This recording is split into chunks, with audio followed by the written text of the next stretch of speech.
Hi there, and welcome to this month's Growth Leadership and Management Tip. Today I want to talk to you about the joining experience. Now, a lot of people say, so what is that like? Well, it's about from the moment that you meet that great recruit that you think could be amazing for your company until the moment they've been inside of your business for 12 months. What's that like? What's it like in terms of your speed of execution, in terms of getting that letter of offer, doing the things that you said that you'd do, making sure that their business cards, photography, bio, everything is already done, getting them into a position where they learn and understand the systems that we've actually got in place, from the forms right the way through to the electronic systems that we use, like databases, and some of the internal communication systems that we might use, like Slack, right the way through to learning how we actually communicate and function as a team, the role that people can play in and out of meetings, and most importantly, how they actually contribute to the culture of our organization.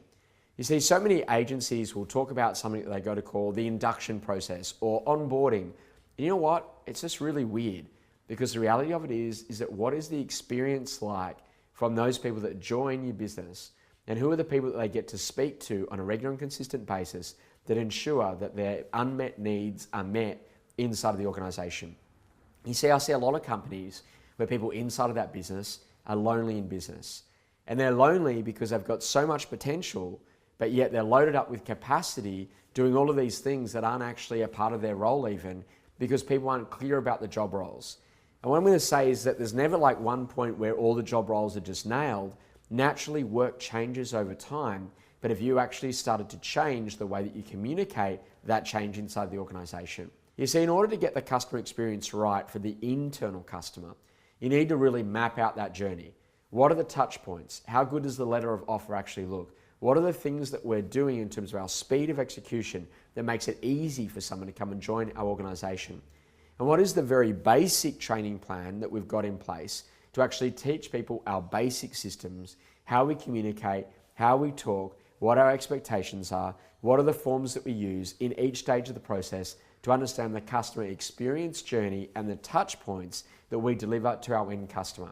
You see, most organizations start hearing this and they go, it's all too hard. But what I'm going to say is it's all too easy. And what I mean is it's all too easy to forget what the client experience delivery is and to assume that people are naturally competent and confident in their delivery to our external customer. So this is what I'd like you to do. I want you, next time that you put someone on, to actually put every single thing that that person receives in terms of an email, the letter of offer, the actual touch points, the training that they require, and just write that down into a list. And guess what? That's now your checklist for bringing new people into your organization.